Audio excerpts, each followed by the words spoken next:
Oh, it's not their fault, Worm. Mummy and Daddy weren't around long enough to teach them any manners. Ruthless, aggressive, persistent, and loyal. Those are the key qualities that describe the Grineer army. Soldiers are sent to their near certain death, and yet they don't complain, they don't show fear, they march into hell and die in the name of their brothers. The Grineer Empire, and most importantly, their ever-important and all-powerful queens.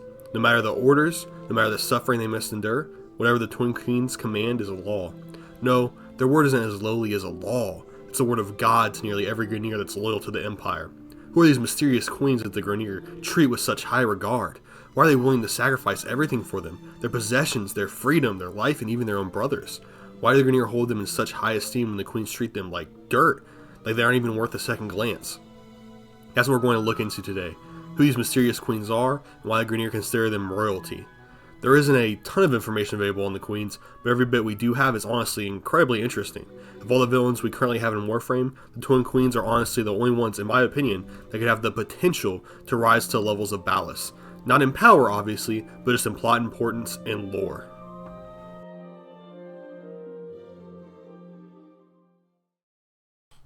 The Twin Queen's story can largely be inferred and gathered from finding Orokin statues that are called curias. Not sure if I pronounced that right, but I'm doing my best here, guys. They're scattered throughout the game, and they provide a poem that refers to the Queen's upbringing and rise to power. Even though the Queens, as we know them, don't look anything like one another, when they were born, they were actually identical twins. Unfortunately for them, among the Orokin, that was looked down upon, and it reminded the all-powerful and beautiful Orokin of their ugly and unimportant Grineer slaves. Since presentation, looks, and status are everything to an Orokin, they immediately demanded that the two queens be killed, as soon as everyone realized that they were identical twins. Obviously, this is a pretty insane thing to do, but the Orokin are a very contrived and conceited people, so anything that they perceive as a threat to their image, they'd likely want to eliminate quickly, and two little Orokin girls that remind them of the Grineer fit that description perfectly. However, luckily for the twins, their dad was able to protect them and save them from certain death, likely due to his high standing. A direct quote from the Curia is, "A mirrored reflection had come into life, by will of their father, kept safe from their knife." This quote implies everything that I just said pretty much. Don't question it. Just wanted to make sure you guys know I'm not pulling everything from my ass here. However, while their father managed to keep them alive, they were shunned and rejected by the Orokin, and were generally treated like trash. Who would have known that the nice and kind Orokin people would bully someone? I mean, who would have saw that coming? But anyway, even as Orokin, their lives were terrible. Not as bad as Grineer or the colonies subjugated by the Orokin, but they were treated terribly by Orokin standards. The Curia states, their sameness was shunned, as slave-like and soiled. They tended their strays, rejected by all. That didn't rhyme. Poem's ass. Anyway, the sisters grew up throughout life completely alone, except for one another and their family. This caused the bond they had for one another to be even beyond any normal sets of twins. They were nearly the same person, with the same thoughts and feeling towards many things. We tire of failure. Who put their faith in you, Admiral? You did. I have a life debt. To be paid. After the events of the Old War and the slaughter of the Orokin by the Tenno, the Orokin Empire started to completely collapse, and the Grineer Uprising began. They started fighting and attempting to conquer the remnants of the Orokin Empire and take it for their own. This eventually led to the Grineer running into the twins, with the intent to kill them as they hoped to eliminate all other things Orokin. However, since they are Orokin after all, the twins were incredibly powerful and fought back effectively against the Grineer, slaughtering hordes upon hordes of them. Instead of hating the twins for killing so many of their brothers, the Grineer began to become infatuated by them. They were so powerful, unkillable, and most importantly, identical. They were like the Grineer, except stronger and perfect, and they weren't clones of one another, but sisters. The Grineer began to worship them and dream of someday having the same type of bond and power the twins had shown to them during their battles between one another, the Grineer and the twins. This led the Grineer willingly to bow down to the queens and pledging forever service to them, officially upgrading their title from the twins to the Twin Queens of the Grineer Empire. The Curia says this, "And much like the sea, they came just like waves. For years they fought on, for years we remained. like Chisel the Stone, War Mortal the Twins, who ravaged the hordes, became legend to them. The copies became believers. One by one, they bowed to the queens. Led forth by their new masters, they ravaged the colonies. The Twin Queens, being Orokin, are able to live forever by using Kuva, and that's how they're still active so long after the Old War, and after the Tenno Uprising decimating the Orokin Empire.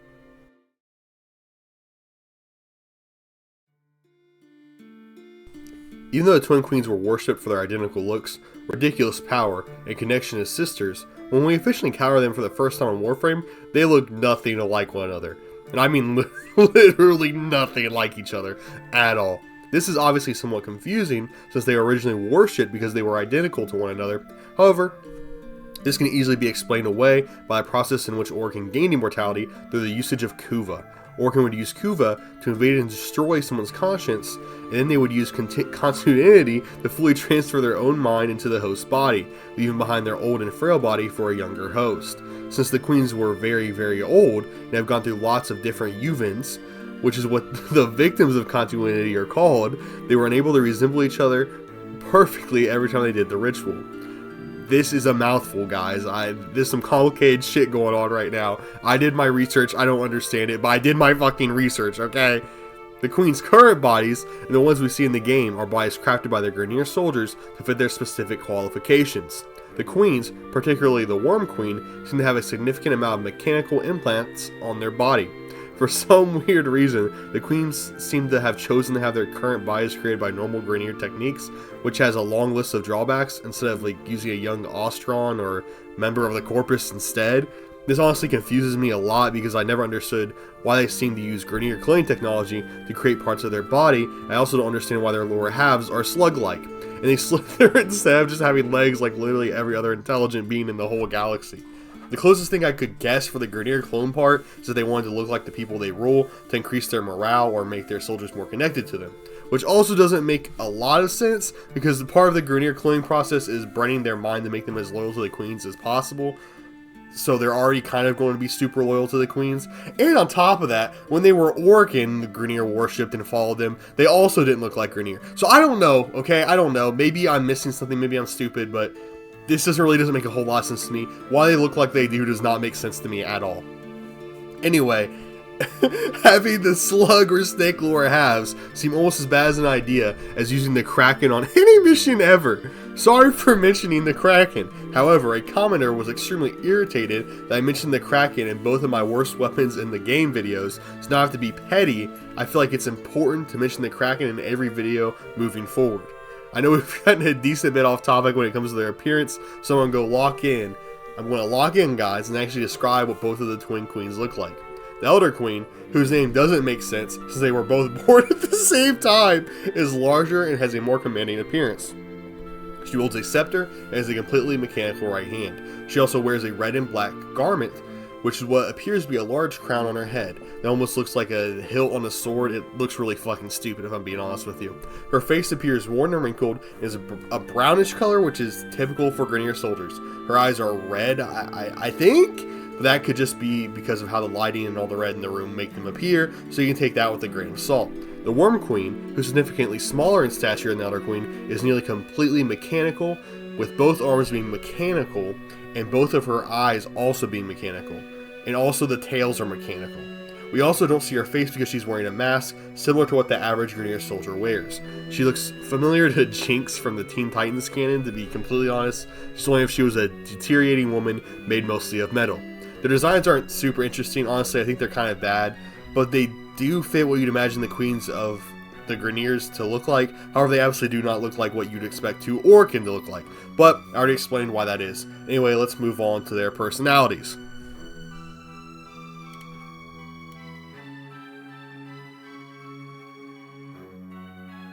The Twin Queens share similar traits to the Grineer soldiers, only exaggerated completely to the max. They enjoy causing suffering in others. It seems they especially enjoy torturing their own soldiers, which is rather insane. They constantly send threats towards them and threaten them with torture or even death if they didn't succeed in their mission, or do exactly as the Queen said. Let's see, a few announcements. All dogs found taking more than their allotted breaks will be integrated into this evening's protein slurry. One of the few Grineer soldiers who disobeyed the queens and didn't receive any extreme punishment, meaning death or torture specifically, was Captain Vor. Vor was demoted by the queens, but the fact that's all that happened does show that the queens do hold certain soldiers in higher regard. Take the rail to Pluto. Pastoral is in command now. Captain Vor.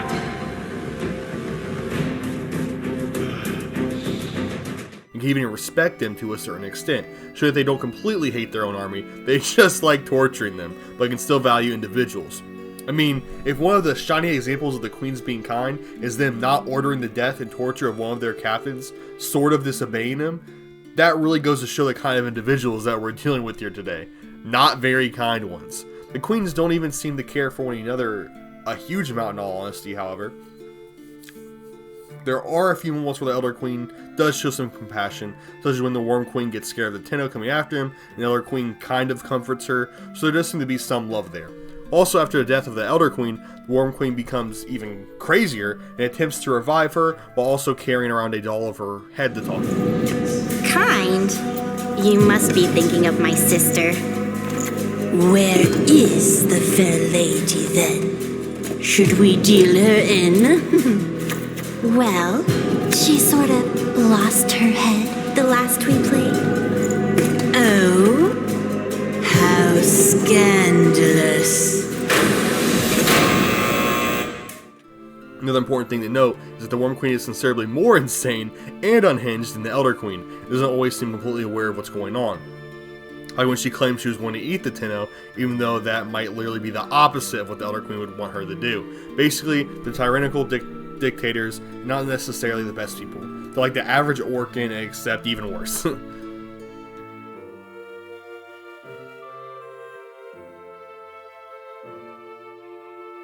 The first mention of the queens is actually in the intro of the game, or at least the previous intro of the game, where the Lotus mentions that Captain Vor is one of the queen's highest esteemed soldiers, and they sent him to eliminate the Tenno. The twin queens, the sisters, have sent their most beloved commander, Vor, on an urgent mission.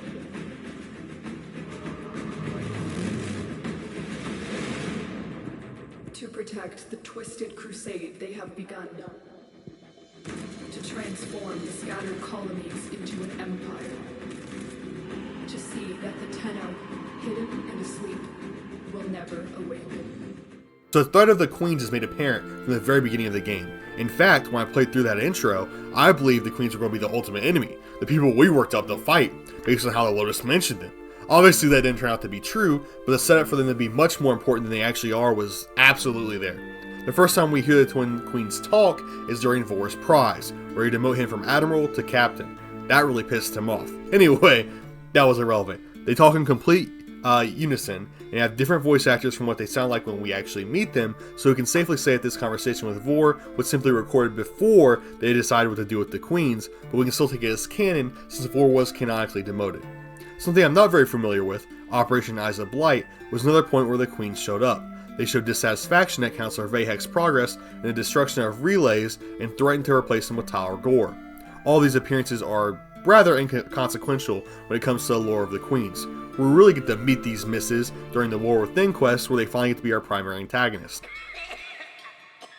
I'm afraid, sister. Your continuity grows near. Hush, worm. Let the beasts do their work. But the dreamers have awakened.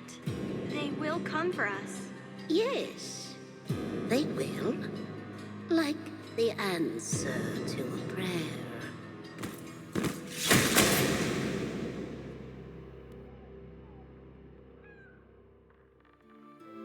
Now, this is honestly a really fun quest, and one of my favorites in the game.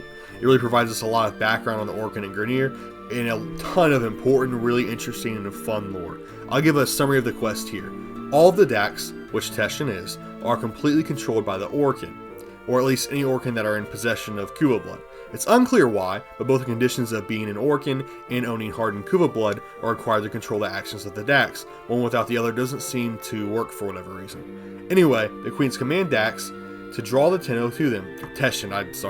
Once the Tenno arrives at the Kuva fortress, they're defeated by the queens, and the Elder Queen begins to try and establish continuity with the Warframe in order to take over the Tenno's body through their transference connection with the Warframe. Ortis, being somewhat of a genius and a quick thinker, manages to cut off transference in order to save the Tenno from their conscience being fully erased. However, Child, we conceived of these ugly metal cysts. Operator, cut the link! I can't. We gave you your precious gifts. And now, just as easily, we take them all away. Cut the link!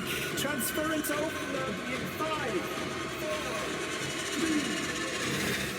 However, the Elder Queen had managed to start the process, and stopping transference was only slowing the process, sort of with what happened with the Operator and Vor at the beginning of the game. The Elder Queen was doing all of this so that they could continue their immortality through the body of a Tenno, who they saw as a powerful and worthy host, unlike the forever worsening conditions of Grineer clones. The Tenno is now on the clock when it comes to stopping the Queen's plans, and must hurry in order to protect their mind from the invading Queen. With Dax's help, they recover their memories and learn how to use their void powers once again through a series of trials without the help of a Warframe. The Queens don't realize that Teshin is assisting the Tenno, and they also don't realize the power that the Tenno are returning to avenge their loss. They just know that the Tenno will either hide away and lose their body to the Elder Queen, or attempt to confront them at some point to stop the process of continuity. The Queens awaited the Tenno, somewhat prepared for them to put up a last effort. However, they didn't expect the Tenno to come back with full control over the Void. The Tenno slaughters the Queen's guard and easily dispatches a Teshin that was commanded to fight them against his will. The Queens must now defend themselves, and they are in no shape for fighting, especially the Elder Queen, whose body is deteriorating before our very eyes. The Tenno rips away the Kuva staff from the Elder Queen, and that releases Dax from control of the Queens. Now Tenno has allowed 3 choices. Allow Teshin to execute the Elder Queen, execute her yourself, or leave her be, and let her rot to death in her own filth. The choice. What are you waiting for, Dax?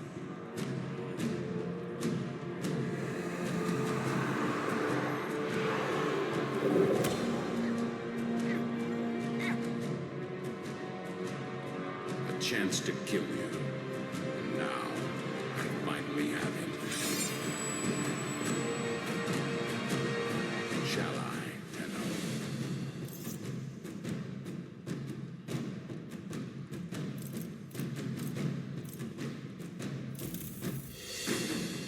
Kill her.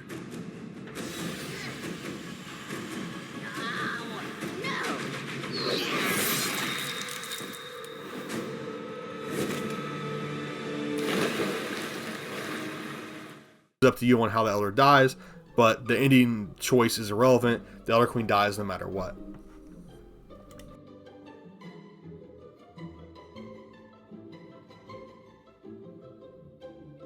After the death of the Elder Queen, my interest, and I'm guessing the interest of everybody else in the Queens, significantly dropped. As I said earlier, the Worm Queen is a tad bit insane, and it's hard to imagine her accomplishing anything significant or being a major threat without her older sister there. I mean, the plan to take over Tenno's body was completely the Elder Queen's idea, and the Worm Queen seemed to lack awareness of what the plan actually was at any given moment.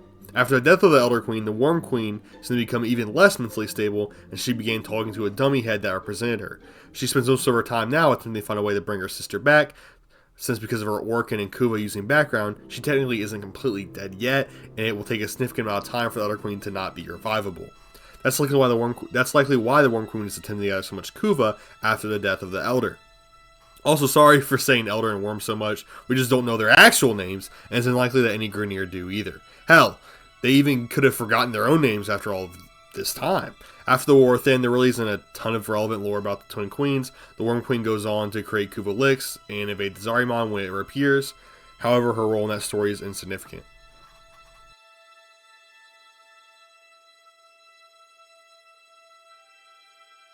This is about all I got for the Twin Queens, guys.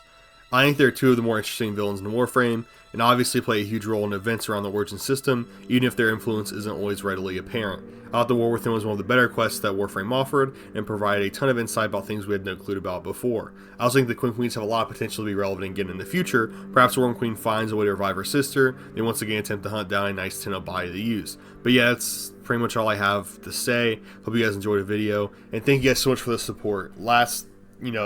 I think 3 days ago, we hit 1,000 subs, which is pretty awesome. We got monetization on the channel, baby. You guys are going to be seeing ads now. I'm just letting YouTube automate the ads, so hopefully they're not putting too many. But hopefully they're putting enough to make me money. But I'm just letting YouTube do it.